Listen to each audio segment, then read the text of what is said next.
Hey guys, स्वागत है आप सभी का क्लास नंबर 4 में दोस्तों। तो हमने कंटिन्यूसली 3 क्लासें ली और तीनों क्लासों का अपना हर जगह इंपॉर्टेंस था। तो आप देख भी सकते दोस्तों, जो क्लास नंबर 1 थी वो demand zone and supply zone यानी कि एक्यूमुलेशन और डिस्ट्रीब्यूशन जोन पे डिपेंड थी।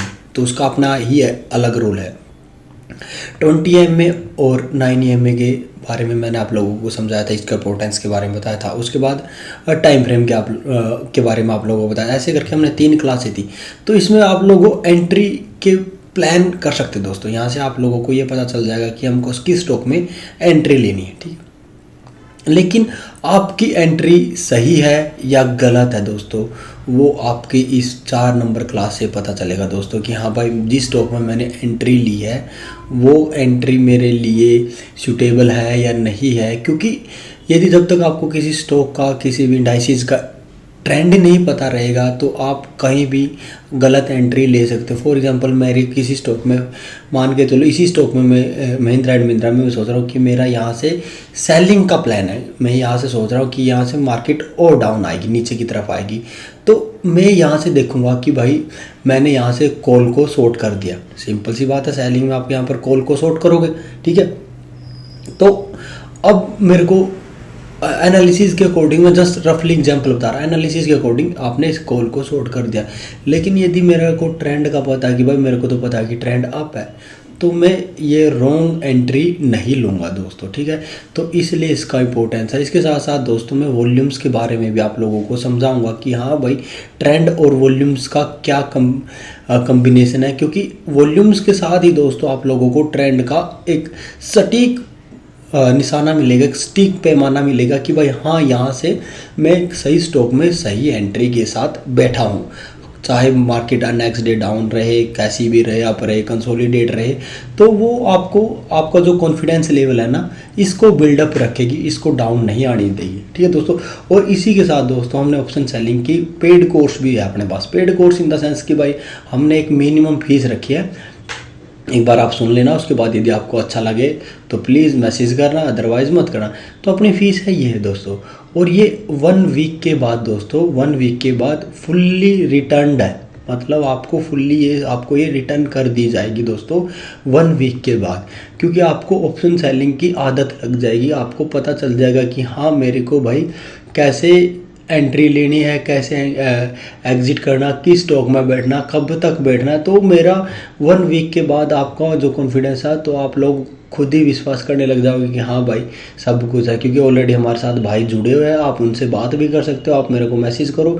बस कंडीशन आपकी दोस्तों ये, यदि आपके पास 1.5 लाख या इससे प्लस कैपिटल है ना, तो दोस्तों आपका मोस्ट वेलकम है। ऑप्शन बाइंग की मैं सजेशन नहीं कर रहा कि भाई ऑप्शन बाइंग के लिए मैं आप लोगों को बताऊंगा, नहीं। क्योंकि ऑप्शन बाइंग में करता नहीं हूँ, तो मैं भी नहीं चाहता कि आप लोग भी करें, लेकिन आपकी मर्जी है जो आपको करना। लेकिन यदि आपके पास इतनी कैपिटल है तो प्लीज़ मोस्ट वेलकम है इस फीस के साथ दोस्तों। और ये फीस आप लोगों को फुल्ली रिटर्न हो जाएगी 1 वीक के बाद। क्योंकि आपको पता चल जाएगा कि हाँ भाई, मेरे को मार्केट में कैसे क्या करना है। क्योंकि देखो, कुछ पाने के लिए कुछ तो देना पड़ेगा। तो आपका ये है फीस भाई, वो है जो आपका जो चार्ज, कुछ भी सोचो आप जो मानोगे ये है आपका। और आपको ऑटोमेटिक पता चल जाएगा कि हाँ भाई, मेरी ये फीस रिटर्न होगी। और इसकी वैलिडिटी रहेगी दोस्तों 6 मंथ। सबसे बड़ी बात है दोस्तों, 6 मंथ आप कंप्लीटली फ्रीली मंथली कम से कम भी 20K के आसपास कमाने लग जाओगे।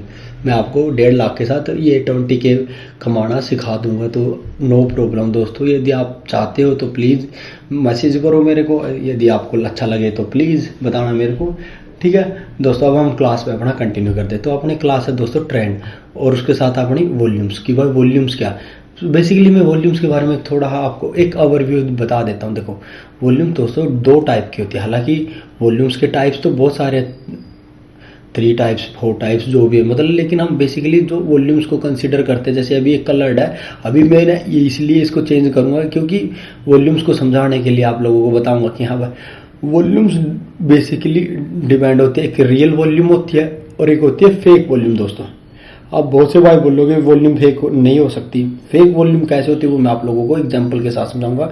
रियल वॉल्यूम क्या आते हैं, जैसे फॉर एग्जांपल आप किसी भी स्टॉक में कोई एंट्री प्लान करते हो, मतलब बाई करते हो, तो कोई ना कोई भाई सेलिंग ऑर्डर प्लेस करता किसी एक पर्टिकुलर प्राइस पे, तो वहाँ से एक कॉन्ट्रैक्ट जनरेट हो जाता दोस्तों, एक मतलब एक कॉन्ट्रैक्ट बन गया, तो ये एक वॉल्यूम्स बन गई। ऐसे ऐसे करके बहुत सारे कॉन्ट्रैक्ट बनते रहते हैं। और फेक वॉल्यूम क्या आते हैं दोस्तों, किसी भी पर्टिकुलर स्टॉक है ना, तो उस स्टॉक के ऑप्शंस में कितने बंदे ट्रेड कर रहे हैं, उसके फ्यूचर्स में कितने बंदे ट्रेड कर रहे हैं, उसके इक्विटी में कितने ट्रेड कर रहे हैं, वो भी इसी के अंदर शो होता है दोस्तों, ठीक है। तो इन सब को यदि आप मर्ज करोगे तो आपको कहीं ना कहीं ऐसी बहुत बड़ी बड़ी वॉल्यूम्स की बार्स दिखेगी। तो वो बार्स आपको जस्ट एक फेक मूव के लिए प्रेरित कर सकते हैं, या फिर आपको ये बता सकते हैं कि भाई मैं गलत हूँ अपनी ट्रेड में, क्योंकि फॉर एग्जांपल आप कहीं ना आपने सेल का डिसाइड किया कि मैं यहाँ से सेल करना चाहता हूँ, और आपको वहाँ पर एक ग्रीन कलर की वॉल्यूम दिखी, तो सबसे पहले तो हमको इसको ही मिटाना पड़ेगा कि वॉल्यूम्स का कोई कलर नहीं होता। वॉल्यूम्स डिपेंड होती है भाई साहब ओनली कॉन्ट्रैक्ट पे। कॉन्ट्रैक्ट मतलब बाय और सेल दोस्तों, ठीक है। तो इन सब पे डिपेंड करते हैं। तो सबसे पहले मैं सेटिंग में यही चेंज करूँगा, तो इनका कलर एक करूँगा। ये आपको दिखाने के लिए बता रहा हूँ कि भाई ये कलर अलग अलग है, क्योंकि रेड के लिए कलर मतलब डाउन साइड के लिए होता है रेड कलर, और अप साइड के लिए होता है कलर ग्रीन। तो यहाँ से बहुत से भाई अपने कंफ्यूज हो जाते हैं कि भाई हाँ वॉल्यूम्स अच्छी है, यहाँ पर बायर्स है। तो फॉर एग्जाम्पल यदि आप यहाँ पर देखोगे तो यहाँ पर तो वॉल्यूम्स बहुत अच्छे, इस कैंडल पर यदि आप लोग देखोगे यहाँ पर तो चलेगी, नेक्स्ट डे आप देखोगे मार्केट में बहुत बड़ा मोमेंटम आया, और ये वीकली टाइम फ्रेम की कैंडल है दोस्तों, ठीक है। और डेली टाइम फ्रेम में तो आपको बहुत ज़्यादा फ्लक्चुएशन दिखेगी, ठीक है। तो वो चीज़ दोस्तों वॉल्यूम्स के रिगार्डिंग होता है कि भाई वॉल्यूम्स को कैसे अंडरस्टैंड करना। एक बार मैं इसकी सेटिंग चेंज कर देता हूँ, और मैं चाहता हूँ कि प्लीज़ आप लोग भी ये ऐसा करके रखो, क्योंकि जिससे आपको क्या रहेगा कि भाई आपको एक आइडिया मिल जाएगा कि हाँ मार्केट के अंदर क्या। देख लो मेरे यहाँ पर कोई भी ऐसा इंडिकेटर नहीं है जो मतलब आप लोगों को लगता है कि भाई मैंने ये इंडिकेटर लगा रखा, वो इंडिकेटर लगा। बस जस्ट आपको क्या करना है, इसका एक नॉर्मल सा कलर कर देना जो आप लोगों को विजिबल रहे कि भाई हाँ थोड़ा मैं इसका कलर ऐसा कर देता हूँ जिससे हमको लगे कि हाँ सेम कलर कौन सा है, ठीक है, यहाँ से विजिबल रहेगी। हाँ ठीक है, ये तो वॉल्यूम्स के बारे में आई होप इतना तो थोड़ा बहुत आपको आइडिया मिल गया होगा कि हाँ भाई वॉल्यूम्स में मेरे को क्या करना। अब आपको वॉल्यूम्स में क्या फाइंड आउट करना, बेसिकली आपको वीकली टाइम फ्रेम पे जाना या फिर मंथली टाइम फ्रेम पे जाना, वो मैं बाद में बताऊंगा। एक बार आपको वॉल्यूम्स की सेटिंग कर देना। देखो 20 मूविंग एवरेज 20 एम में है, तो एक बार इस पर ओ कर देता हूँ, बाय डिफ़ॉल्ट इस पर एक लाइन मार देता हूँ। एक सेकेंड रुको, मैं एक बार इसकी सेटिंग कर देता हूँ वरना टाइम ज़्यादा लगेगा, ठीक है। तो देखो दोस्तों सेटिंग हो चुकी है। आपको क्या करना है कि आपको जो मूविंग एवरेज की जो लेंथ है वो 20 रखनी है। तो आपको इसको EMA कर देना दोस्तों, मतलब कोई मेजर चेंज नहीं आएगी, नो इशू कि भाई मेजर चेंज आ जाएगी। इसको भी आप EMA SMA जो रखना चाहते हो, अगर कोई ज़्यादा बड़ा चेंज नहीं आएगा, बस जस्ट आपको इस पर यहाँ पर एक ये मूविंग एवरेज लगा देना है, इसको वॉल्यूम मूविंग एवरेज की भाई इसकी आपको पता चल जाएगा कि कितनी एवरेज चल रही है। बस आपको ये सेटिंग को ओके कर देना, इसको बाय डिफ़ॉल्ट ऐसे ही रहने देना, फिर आपको पता चलेगा कि हाँ भाई मेरी ट्रेड के अंदर क्या चल रहा है, ठीक है। अब मैं वीकली टाइम फ्रेम पर यदि कोई ट्रेड की प्लान करता हूँ ना, तो वीकली टाइम फ्रेम पर वॉल्यूम्स का हम इतना ज़्यादा इंडिकेशन नहीं कर सकते कि भाई वॉल्यूम्स में क्या उतार चढ़ाव है क्या नहीं है। तो इसके लिए हमको डेली टाइम फ्रेम पे आना पड़ेगा। डेली टाइम फ्रेम पे आप लोगों को देखना पड़ेगा कि हाँ भाई मेरे मार्किंग के अकॉर्डिंग क्या चला। फॉर एग्जांपल मैं इसमें यदि मार्किंग करता हूँ, यहाँ पर मेरी मार्किंग के अकॉर्डिंग मैंने यहाँ पर एक ये डिमांड जोन मेरे को दिख रहा, यहाँ से मेरे को एक डिमांड जोन दिख रहा, तो मैंने इसको डिमांड जोन को मार्क किया। अब देखो मेरा डिमांड जोन के बाद यदि मार्केट कैसे इसको अप्रोच करेगी, तो आपको यदि मार्केट इस डिमांड जोन पर अप्रोच कर रही है, देखो यहाँ यही से समझो, बहुत ही सिंपल है दोस्तों, ज़्यादा कोई हार्ड एंड फास्ट रूल नहीं है। देखो यहाँ आपको क्या करना, देखो ये आपका डिमांड जोन है, ठीक है। तो आप यहाँ पर देखो कि मेरी वॉल्यूम्स में क्या चला, तो यहाँ पर आपको बस एक चीज़ नोट करनी है, मेरी वॉल्यूम एवरेज होनी चाहिए। एवरेज इन द सेंस मेरी वॉल्यूम में बहुत ज़्यादा बड़े हाइक्स नहीं होनी चाहिए, जैसे कि इस टाइप की, ठीक है। यदि इस टाइप के उसके बाद मेरी वॉल्यूम कंप्लीटली एवरेज हो जानी चाहिए। यदि मेरा कोई यहाँ पर डिमांड जोन है, फॉर एग्जांपल मेरा यहाँ पर कोई डिमांड जोन होता तो मेरा ये ऐसा नहीं होना था, ठीक है। तो ये जो बड़ा हाइक रहेगा ना, तो वहाँ पर आप लोगों को ट्रेड नहीं मिलेगी। तो देखो यहाँ पर मेरा डिमांड जोन है, अब मेरे को यहाँ पर अप्रोच करना, जब यहाँ पर अप्रोच करेगा ना जैसे यहाँ पर, तो आपकी वॉल्यूम्स में क्या एवरेजिंग कंटिन्यूटी रहनी चाहिए, इसमें कोई बड़ा हाइक नहीं बना। फॉर एग्जांपल यहाँ से कोई एक बड़ी कैंडल बनी, यहाँ से यहाँ मार्केट ने आपके इस डिमांड जोन को अप्रोच किया और डिमांड जोन को अप्रोच करने के बाद इतनी बड़ी कैंडल बनाई और यहाँ से जो वॉल्यूम्स आपकी यहाँ पर इतनी बड़ी बन गई, तो आपको इस डिमांड जोन को छोड़ देना। क्लियरली आई होप आपको ये समझ में आ गया। बस वॉल्यूम्स इतनी है दोस्तों, समझ रहे हो। वॉल्यूम्स का यूज़ ओनली एंट्री और एग्जिट के लिए करते हैं दोस्तों, उसके अलावा और कुछ नहीं है इसमें। कोई यदि आप सोच रहे हो कि मेरे को ट्रेड प्लान करने, नहीं, ये आपके ट्रेड के स्कोर को इंक्रीज करती है, इससे आप एंट्री नहीं ले सकते। बस जस्ट आप इसकी एंट्री और एग्जिट को डिफाइन कर सकते हो कि हाँ मेरी एंट्री और एग्जिट यहाँ पर सही है या नहीं है। मैं सोच रहा हूँ मेरे इस डिमांड जोन में मार्केट ने अप्रोच किया, तो अप्रोचिंग लेवल आपको यहाँ से कैंडल का भी दिख जाएगा और यहाँ से आपकी वॉल्यूम्स भी। फॉर एग्जाम्पल सेम कैंडल बनी लेकिन यहाँ पर एवरेज है इसके नीचे ही है, यहाँ पर ज़्यादा हो, तो ये आपको इस कैंडल से नहीं डरना। तो आप लोग यहाँ से आपको क्या रहेगा कि मार्केट में, एक सेकंड रुको, तो दोस्तों यहाँ से आपको एक चीज़ पता चल जाएगी कि भाई देखो यहाँ से ये इतनी बड़ी रेड कैंडल आपको यहाँ पर दिखी और आपके जोन को अप्रोच कर रही है, लेकिन आपको यहाँ पर वॉल्यूम्स में एवरेज दिखा है। एवरेज इन द सेंस कि भाई मेरी इस टाइप की कैंडल है, तो मैं यहाँ से डिफाइन कर लूँगा कि हाँ भाई मैं जो एंट्री और एग्जिट का प्लान, जो भी मेरा यहाँ पर ट्रेड का प्लान कर रहा हूँ, मैं उस डायरेक्शन में सही हूँ, ना कि मैं यहाँ पर ट्रेड लूँगा। मेरे को उसकी डायरेक्शन की कंफर्मेशन मिल जाएगी कि हाँ यहाँ से मार्केट मेरे फेवर में रहेगी, चाहे मार्केट यहाँ पर कंसोलिडेट करे या फिर मार्केट इसको टच करके ऊपर की तरफ जाए, नो इशू, लेकिन मेरे से ये एंट्री मिस भी नहीं होगी और मेरे अकॉर्डिंग वॉल्यूम मेरे फेवर में है। मैं आपको एग्जैक्ट आपको ट्रेड प्लान भी दिखाऊंगा। यदि आप इस स्टॉक के अंदर भी देखना चाहोगे ना, मैं आपको इस स्टॉक के अंदर ही आप लोगों को दिखा देता हूँ। देखो फॉर एग्जाम्पल मेरा यहाँ पर क्या है, एक मिनट, यहाँ पर यदि आप लोग मार्क करोगे, मैं आप लोगों को बताऊँ, देखो यहाँ पर मेरा क्या है कि यहाँ पर मेरा एक डिमांड जोन है, ठीक है।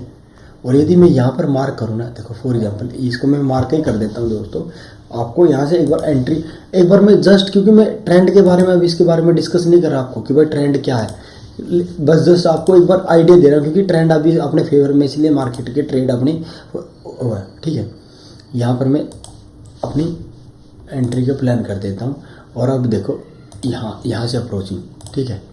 जस्ट वही एग्जांपल अभी जस्ट मैं आपके साथ डिस्कस कर रहा था, वही हो रहा दोस्तों कि भाई देखो अब मार्केट ने यहाँ से क्या किया, एक मिनट यार, ये इरेजर कहाँ से आता है, इसमें इरेजर नहीं आता, ठीक है छोड़ो यार, लीव इट। तो यहाँ से देखो मार्केट, ये वाला मेरा जोन है, यहाँ पर मार्केट ने अप्रोच किया, देखो यहाँ पर बहुत बड़ी बड़ी रेड कैंडल बन रही है और 20 MA के नीचे भी क्लोजिंग दे दी। तो आप यहाँ पर क्या एंट्री प्लान कर सकते हो। यदि आपको वॉल्यूम्स का आइडिया नहीं है, किसी चीज़ का डिमांड एंड सप्लाई का कोई आइडिया नहीं है कि मेरा डिमांड जो है सप्लाई जो है, तो यहाँ से आप कैसे स्टॉक के अंदर एंट्री प्लान कर सकते हो, समझ रहे हो। क्योंकि कैंडल जो बहुत बड़ी रेड है दोस्तों, यहाँ से लगेगा कि भाई यहाँ पर मार्केट एक और रेड कैंडल बनाएगी, ये मार्केट यहाँ तक नीचे तक आएगी, इस लेवल तक है। लेकिन देखो ना, जब मार्केट ने इसको अप्रोच किया, तो अप्रोच करने के बाद देखो ना मेरी वॉल्यूम्स टोटली एवरेज है, समझ रहे हो। यहाँ से देखोगे ना पीछे, जब अप्रोचिंग लेवल देखोगे मार्केट का, मेरा अप्रोचिंग लेवल क्या है, एवरेज चल रहा है। तो मैं इस स्टॉक के अंदर एंट्री प्लान कर सकता हूँ बिना किसी हेजिटेशन के, समझ रहे हो। क्योंकि यहाँ से मेरा स्टॉक की डायरेक्शन मेरी क्लियर होगी कि भाई मेरा स्टॉक यहाँ से ऊपर की तरफ जाएगा। आप पीछे एग्जांपल देख लेना, आपको हर जगह ये लगे। यदि आपको ऑकवर्ड लग रहा है, ऑकवर्ड इन द सेंस या फिर थोड़ा सा भी कंफ्यूजिंग लग रहा है, तो आप उस स्टॉक को छोड़ देना, कोई ज़रूरी थोड़ी उसके अंदर एंट्री, अननेसेसरी एंट्री प्लान करना। तो आई होप आप लोगों को ये पता चल गया होगा कि भाई वॉल्यूम्स को जस्ट आप एक एवरेज के लिए काउंट करो कि भाई जो मेरे बायर और सेलर है ना, उनका क्या पॉइंट ऑफ व्यू है कि भाई मार्केट को क्या लेके चलना है। यदि उसने बहुत बड़ी कैंडल बना दी, बहुत बड़ी बार बना दी, फॉर एग्जांपल देखो यहाँ पर इसने इस कैंडल पे बहुत बड़ी बार, लेकिन आपने तो एंट्री यहाँ पर प्लान है दोस्तों, हम इसको पूरा इंजॉय करेंगे, नो डाउट, बिना किसी हेजिटेशन के साथ। अब यहाँ पर देखो इसने बहुत बड़ी बार बना दी, यहाँ पर ये देखो यहाँ पर बार बना दी, ठीक है। अब मार्केट यहाँ से हल्के हल्के यदि इसको अप्रोच करेगी नहीं, यहाँ पर यदि एवरेज होता रहा ना, यहाँ पर एवरेज रहा, तो क्या रहेगा कि मेरी यहाँ पर भी एंट्री रहेगी और यहाँ से मार्केट फिर अप जाएगी। आई होप आपको ये डाउट समझ में आ गया होगा कि भाई मार्केट में वॉल्यूम्स का काम क्या। अब चलते हैं दोस्तों ट्रेंड की एनालिसिस पर। भाई ट्रेंड क्या होता है, बेसिकली दोस्तों ट्रेंड दो टाइप से डिफाइन होता है। देखो फर्स्ट ट्रेंड होता है कि भाई जो आपका डिमांड एंड सप्लाई जोन है ना, डिमांड एंड सप्लाई जोन, दो मिनिमम 2 डिमांड जोन या सप्लाई जोन ब्रेक होने चाहिए, मिनिमम 2। यदि आप अप साइड में प्लान कर रहे हो कि भाई मेरा स्टॉक का ट्रेंड अप है या डाउन है, यदि अप साइड में सोच रहे हो तो आपको 2 सप्लाई जोन ब्रेक होने चाहिए, ठीक है। और यदि डाउन साइड है सेम वाइस वर्सा, इसका आपका डिमांड जोन ब्रेक होने चाहिए, ठीक है। तो एक तो ये है। दूसरा है दोस्तों जो ईजी है, वो है क्या दोस्तों, आपको क्या देखना, आरएसआई का प्रीवियस हिस्ट्री क्या बोलती है। प्रीवियस हिस्ट्री आपको पता होनी चाहिए आरएसआई की, भाई प्रीवियस हिस्ट्री क्या।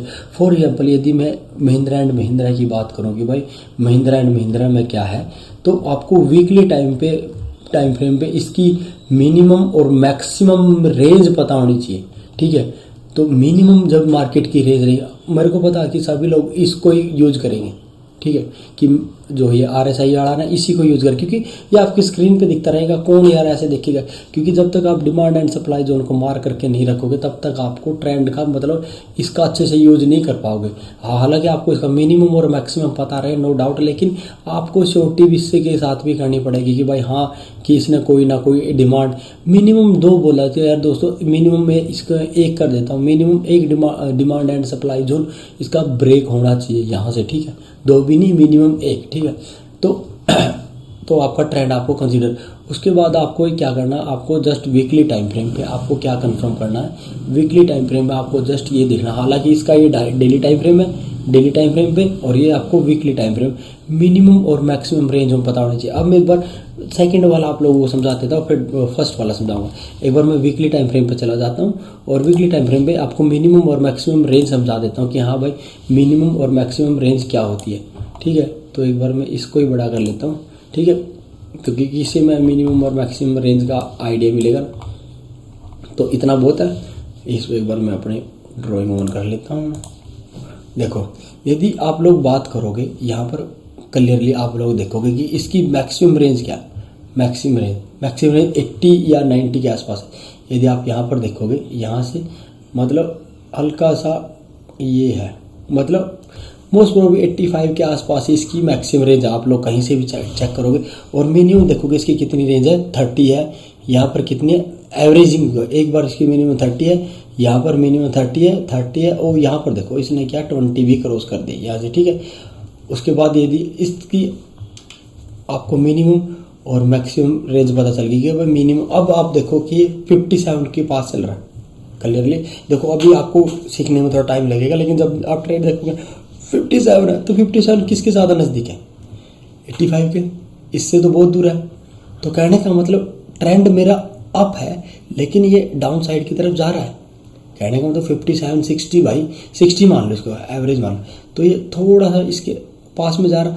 अब यहाँ पर एक क्लोज और ऐड हो जाता है दोस्तों कि भाई ये मेरा 57 है, लेकिन मेरा ट्रेंड तो अप है ना, ट्रेंड मेरा अप है दोस्तों। अप क्यों है, क्योंकि भाई ये इसके पास अभी पहुंचा नहीं है। इसके पास पहुंचने के लिए कम से कम आप यहाँ पर कम से कम 10 से 15 पॉइंट का बफर ले सकते हो। मतलब कहने का मतलब यदि 10 से 15 पॉइंट का डिफरेंस रहेगा ना, जैसे फॉर ये 60 है तो ये इसमें कम से कम भी कितने पॉइंट का है, 25 पॉइंट्स का डिफरेंस अभी 25 का। तो मैं कह सकता हूँ कि भाई 5 पॉइंट अभी भी 5 से 10 पॉइंट मेरे लिए पॉजिटिव है कि हाँ भाई मेरा ट्रेंड अप है। तो यहाँ से आपको पता चलेगा कि मेरा ट्रेंड अप है। अब इसके बाद आपको और क्या करना, आपको ये देखना कि भाई मैक्सिमम टाइम इसने कितना एवरेज किया अपने आप को। यदि मैं प्रीवियस को देखूं तो भाई ये देखो ये 35, 38 या फिर 46, मतलब कहने का मतलब ये 38 से लेकर 36 मतलब 46 के आसपास की रेंज से भी मार्केट में अप गया। हालांकि ये 50 से भी अप गया, देखो यहाँ से 50 से, लेकिन इस 20 के बाद यदि आप देखोगे ना तो इसने यहाँ से तो अब यहाँ पर मार्क कर लोगे कि हाँ भाई यहाँ पर एक लाइन मार्क कर लोगे कि डिमांड जोन, और ऊपर यहाँ से आप एक डिमांड जोन अपने कैंडल्स में मार्क कर लोगे भाई मेरा यहाँ पर कोई डिमांड जोन तो नहीं है। तो जैसे इसको अप्रोच करेगा, यहाँ से अप्रोच करेगा कि भाई मेरा यहाँ पर एक डिमांड जोन है, और यहाँ ने अप्रोच किया और सेम इस रेंज के अकॉर्डिंग, क्योंकि लास्ट टाइम भी इसने क्या किया था, देखो यहाँ से 36 के आसपास आया था, यहाँ पर देखो भाई 41 40 के आसपास रहा था, यहाँ भी 42 41 के आसपास रहा था। तो कहने का मोटिव क्या कि भाई मेरा इसकी यदि मिनिमम रेंज है, जो मिनिमम एवरेज रेंज है इसकी क्या 38 से लेकर 46 तक है। तो कहने का मतलब यदि ये 42 पे चल रहा तो 42 पे आप इसको ट्रेंड को अप कंसीडर कर सकते हो दोस्तों, यदि आपके ये डिमांड जोन को अप्रोच कर रहा। मैं इसको लाइव एग्जांपल में लेके जाऊंगा कि हाँ भाई ये ऐसा मान सकते हो, ठीक है। तो अब एक बार चलते हैं हम अपने एग्जांपल के ऊपर, जिससे आप लोगों को थोड़ा आइडिया मिल जाए कि हाँ कि भाई मेरी ट्रेड में प्लान हो सकता है। ट्रेड हम डेली टाइम फ्रेम पे करेंगे, लेकिन वीकली टाइम फ्रेम में आपको जस्ट ये याद रखना कि हाँ अभी ये 57 पे चल रहा है, ठीक है। तो ये 57 पे क्या मेरे इसके अंदर ट्रेड प्लान कर सकता हूँ। देखो मेरा वीकली टाइम फ्रेम है, वीकली टाइम फ्रेम पे यदि मैं इस पे ये हल्की सी यदि एवरेज की लाइन भी मार्क करूँ ना, देखो ये वाली मेरी एवरेज बनती है कि देखो मार्केट ने यहाँ से आया टच अप किया, ये ऐसे कर लेता है, ठीक है। देखो मार्केट यहाँ थी, यहाँ से भी मार्केट में कंसोलिडेशन है, यहाँ से मार्केट में अपसाइड का मोमेंटम है, यहाँ से मार्केट में भी अपसाइड का मोमेंटम है, यहाँ से मार्केट में अपसाइड का मोमेंटम है, यहाँ से मार्केट में अपसाइड का मोमेंटम है, यहाँ से भी मार्केट में अपसाइड का मोमेंटम। क्या मार्केट जब इसको टच करेगी क्या तो मार्केट में यहाँ से अपसाइड का मोमेंटम होगा। अब देखो कि भाई इसमें 57 और 45 अब किसके नज़दीक है, ट्रेंड में आपका अप रहेगा, नो प्रॉब्लम।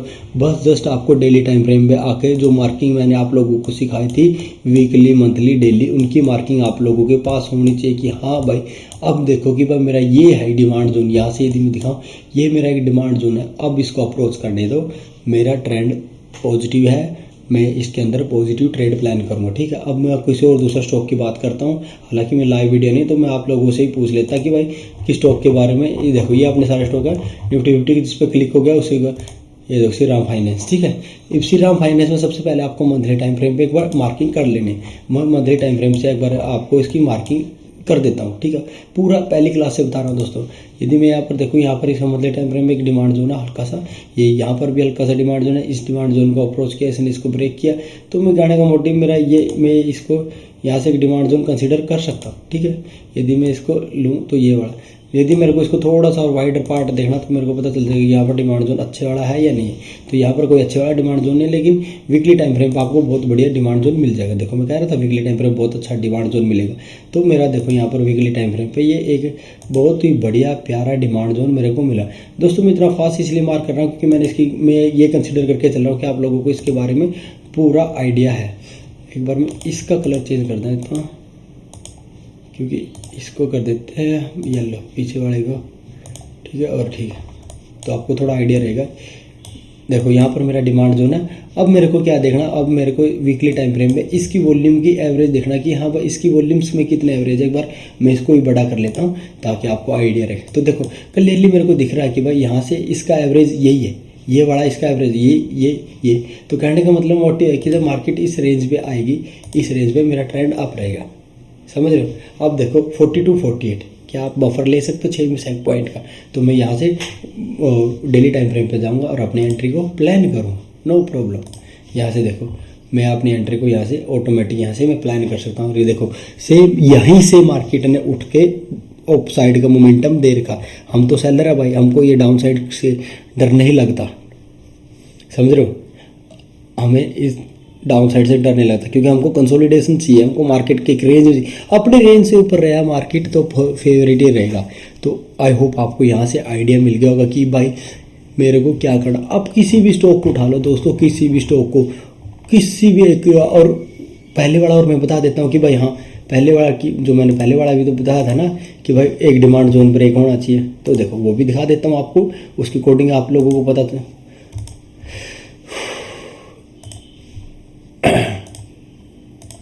देखो अब मैं यदि बात करूं तो यहाँ पर देखो मेरा यहाँ पर एक डिमांड जोन है, मार्केट इसके अंदर अप्रोच करी, मार्केट ने इसको ब्रेक किया, मार्केट इसके नीचे आई, यहाँ पर मेरा डिमांड जोन है इसके नीचे आई। तो कहने का मतलब मेरे यहाँ से 2 डिमांड जोन ब्रेक हो चुके हैं। तो कहने का मतलब मेरा ट्रेंड डाउन साइड है, यहाँ से ट्रेंड टोटली डाउन। अब देखो यहाँ से इसने अप्रोच कर लिया, इसने टोटली यहाँ से इसको अप्रोच किया और अप्रोच करने के बाद यहाँ पर कंसोलिडेशन हुआ। मेरी वॉल्यूम्स है, वॉल्यूम्स भी आप लोगों ने देखी होगी, सॉरी मैंने बताया नहीं, लेकिन वॉल्यूम्स देख लो, यहाँ पर वॉल्यूम्स भी मेरी एवरेज है। इसको अप्रोच करने वाली वॉल्यूम्स देखो, ये तो नेक्स्ट डे की है, ठीक है, समझ रहे हो। तो यहाँ से आपका जो ट्रेंड नेगेटिव साइड का था दोस्तों, यहाँ से ऑटोमेटिक आप लोगों को पता चल गया कि भाई हाँ जो ये ट्रेंड मेरा नेगेटिव था ये ऑटोमेटिक कंफर्म हो गया कि भाई मेरा यहाँ से हम पॉजिटिव व्यू की तरफ ऑटोमेटिक चले जाएंगे। आई होप आपको ये समझ में आएगा कि भाई देखो यहाँ से कन्फ्यूजन क्या क्रिएट होगी, यार यहाँ से तो मैंने डाउन साइड बता दिया, ट्रेंड क्लियरली बता दिया भाई डाउन साइड का ट्रेंड। तो लेकिन देखो ना यहाँ से आपका क्या बोल रहा हूँ, आपकी एवरेज क्या बोल रही है, आपका ट्रेड स्कोर क्या बोल रहा है। ठीक है दोस्तों, यदि आपका ट्रेड स्कोर के अकॉर्डिंग ये सही चल रहा है तो भाई नो प्रॉब्लम। यदि आपको ऐसा लग रहा है कि हाँ भाई इसने इसको ब्रेक कर दिया, हालांकि इसको और इसको कंसिडर करोगे ना, ये वाला और ये वाला एक ही है, लेकिन मैंने इसको दो कंसिडर किया तो इसलिए मैंने इसका ट्रेंड डाउन साइड कर दिया। अब इसका ट्रेंड अप है, अप क्यों है, क्योंकि भाई इसकी वॉल्यूम्स एवरेज हो चुकी है और मेरे वीकली के डिमांड जोन में इसने अप्रोच करा, तो वीकली के डिमांड जोन में इसने अप्रोच किया तो भाई मेरा RSI के अकॉर्डिंग यार मेरे मिनिमम और मैक्सिमम के अकॉर्डिंग सही है, तो भाई मैं यहाँ से इसमें ट्रेड प्लान करूँगा, नो प्रॉब्लम। तो आई होप आपको यह आइडिया लग गया होगा कि भाई मेरे को क्या करना। देखो जो डिमांड एंड सप्लाई होता है ना दोस्तों, डिमांड एंड सप्लाई होता है, तो उसमें आपको जो ट्रेंड है ना वो हमेशा आपको ऐसा शो करेगा कि भाई यार ये तो पूरा ही मेरे अगेंस्ट चला गया। क्योंकि डेली टाइम फ्रेम पे आप लोग क्या करते हो दोस्तों, डेली टाइम फ्रेम पे हमेशा ट्रेड को प्लान करते हो, ट्रेड में एंट्री एग्जिट देख लो ना। मेरा यहाँ पर यदि आप लोग देखोगे टाइम फ्रेम 75 से नीचे नहीं है, समझ रहे हो, तो 75 से नीचे नहीं है, तो इसका मतलब ये है दोस्तों कि भाई मार्केट में मैं नीचे वाले टाइम फ्रेम को ज़्यादा अहमियत नहीं देता। यदि मैं छोटे टाइम फ्रेम पर चले जाऊँगा ना तो आपको यहाँ पर 20 जगह ट्रेंड अप मिलेगा, 20 जगह ट्रेंड डाउन मिलेगा। ठीक है, तो अब आप यहाँ से ट्रेड प्लान कर सकते हो, नो प्रॉब्लम, नो इशू। क्योंकि भाई मेरे अकॉर्डिंग इसने जो सेंटीमेंट दिया है और इसने जो मेरा सेंटीमेंट दिया भाई मेरे फेवरेट में है। ये डाउन साइड का ट्रेंड है, क्योंकि ट्रेंड यदि डाउन साइड का दोस्तों डाउन साइड का ट्रेंड है तो मैं अप साइड की ट्रेड नहीं ले सकता ना, क्लियरली है ना कि भाई मैं अप साइड की ट्रेड क्यों लूँ। लेकिन यदि आपका मार्केट में फेवरेट है कि मार्केट आपके फेवर में है, आपका RSI फेवर में, आपका डिमांड जोन फेवर में, आपका टाइम फ्रेम आपके फेवर में, तो भाई इतनी चीज़ आपके फेवर में, एक चीज़ को क्यों कंसिडर करें। और हालांकि ट्रेंड भी आपके फेवर में है, RSI के अकॉर्डिंग ट्रेंड आपके फेवर में, ठीक है, वॉल्यूम्स के अकॉर्डिंग आपके फेवर में, तो भाई आपको क्या चाहिए, समझ रहे हो। क्योंकि इसने हर एक जोन को क्या किया है, ब्रेच किया, हर एक पेंडिंग ऑर्डर को पिक किया, नो इशू। यहाँ से भी इसने पेंडिंग ऑर्डर उठाए अप गया, यहाँ से पेंडिंग ऑर्डर उठाया अप गया, यहाँ से पेंडिंग ऑर्डर हल्का सा अप गया, लेकिन उसके बाद ही तो डाउन आया दोस्तों। क्योंकि ऑलरेडी इनका तो काम खत्म होने के पेंडिंग ऑर्डर, इनका तो ब्रेक होना लाजमी था। अब ये था जो मेन था, जो अपना डिमांड जोन, अब इस डिमांड जोन में आया तो यहाँ से मैं कंसिडर करूँगा ना कि भाई यहाँ मार्केट के अंदर मैं क्या कर सकता हूँ, समझ रहे हो कि भाई मार्केट के अंदर मेरे को यहाँ से ट्रेड में क्या करना पड़ेगा। यदि यहाँ पर भी मेरा RSI मेरे को धोखा दे देता तो जो मेरा ट्रेंड डाउन साइड है मैं इसको डाउन साइड ही कंसीडर करता और मैं इसमें डाउन साइड की ट्रेड ही प्लान करता। क्योंकि भाई मेरे को यहाँ से थोड़ा बहुत डाउन साइड का मोमेंटम मिल सकता है। हाँ, यदि ये कल को ये इसको ब्रेक करेगा तो नो प्रॉब्लम भाई। तो ट्रेंड मेरा यहाँ से डाउन साइड यदि मानना था ना, तो यही आपका लिए ये सेंटीमेंट हो जाएगा कि भाई मेरे दिमाग में चलेगा कि भाई मार्केट को इसको अप जाना है, इसको इस लेवल के ऊपर जाना है, तो मेरा ऑटोमेटिक ट्रेंड ऑटोमेटिक अप चला जाए। क्योंकि मेरा एक सेंटीमेंट मेरे को क्या बता रहा, अप और डाउन बता रहा, सॉरी मेरा जो ट्रेंड है डाउन बता रहा। तो आपको दिमाग में ये रहेगा कि हाँ भाई मेरी ट्रेड तो बन गई है, लेकिन अभी इसके ऊपर जाना पड़ेगा। इसको जैसे इसके ऊपर जाएगा तो मैं इसके अंदर एंट्री प्लान करूँगा। एंट्री तो मेरी यही से बढ़ी, इसके अंदर मैं बैठा रहूँगा और मैं पूरी राइड इसको जितना भी मेरा प्रीमियम है उस प्रीमियम को ट्राई करूँगा लेने की। तो आई होप आपको इतना समझ में आ गया। तो यदि आप लोगों ने इतनी वीडियो भी देख ली होगी ना, ये जो कन्फ्यूजिंग टॉपिक, मतलब जो आप लास्ट में अपना जो कन्फ्यूजन क्रिएट हुआ, यदि ये भी देख लिया होगा ना, तो मैं मान लूँगा कि आप लोग मार्केट के प्रति पूरा डेडिकेटेड हो। आई होप आपको ये समझ में आ गया। और उसी के साथ दोस्तों, यदि किसी भाई को दोबारा जानना है कि भाई हाँ मेरे को क्या करना है मार्केट के अंदर, तो प्लीज़ भाई आप लोगों के लिए वही सेम ऑफ़र है। ऑफ़र वही है 6 मंथ प्लस 6 मंथ है स्टार्टिंग के लिए, और इसकी फ़ीस है 499 1 वीक रिटर्न। ठीक है, तो वो सब कुछ आप लोगों को बात करने की बात करें। ऑप्शन सेलर होना चाहिए, ऑप्शन सेलिंग करनी है उसको। ठीक है, बाइंग में की सजेशन कोई नहीं है कि सोचे कि भाई मैं उसको बाइंग दूंगा। कैपिटल साइज 1.5 लाख होना चाहिए मिनिमम, तो इतना इससे कम नहीं होना चाहिए। यदि इससे कम हो तो प्लीज़ डोंट मैसेज मी, समझे। ये मैटर नहीं करता भाई, ये फीस मैटर नहीं करती, मैटर ये करता है कि हाँ 50,000 की, क्योंकि मेरे पास 4-5 ऐसी क्यूरी आ ली दोस्तों कि भाई उसके पास 17,000, एक के पास तो भाई साहब 20K था। बोला मैं भाई माँ पहले इसको थोड़ा सा इंक्रीज़ करो। वो बोला भैया मैं स्टूडेंट हूँ तो इसलिए माँ कोई दिक्कत नहीं, धीरे धीरे इसको इंक्रीज़ कर, मार्केट कहीं भागी नहीं जा रही। एक के पास 17,000 है, 17,000 से मार्जिन लेके मैं ट्रेड कर लूँगा। मैं बोला भाई मार्जिन नहीं, आपके पास इतना तो होना चाहिए कि आप एक लोट को शॉर्ट कर सको। ठीक है दोस्तों, तो प्लीज़ इस चीज़ को एक बार ध्यान रखना। तो आई होप आप लोगों को समझ में आ गया तो प्लीज़ वीडियो को लाइक करना, चैनल को सब्सक्राइब करना। थैंक यू सो मच, मिलते हैं नेक्स्ट वीडियो में, तब तक के लिए बाय बाय, टेक केयर, मजे करो।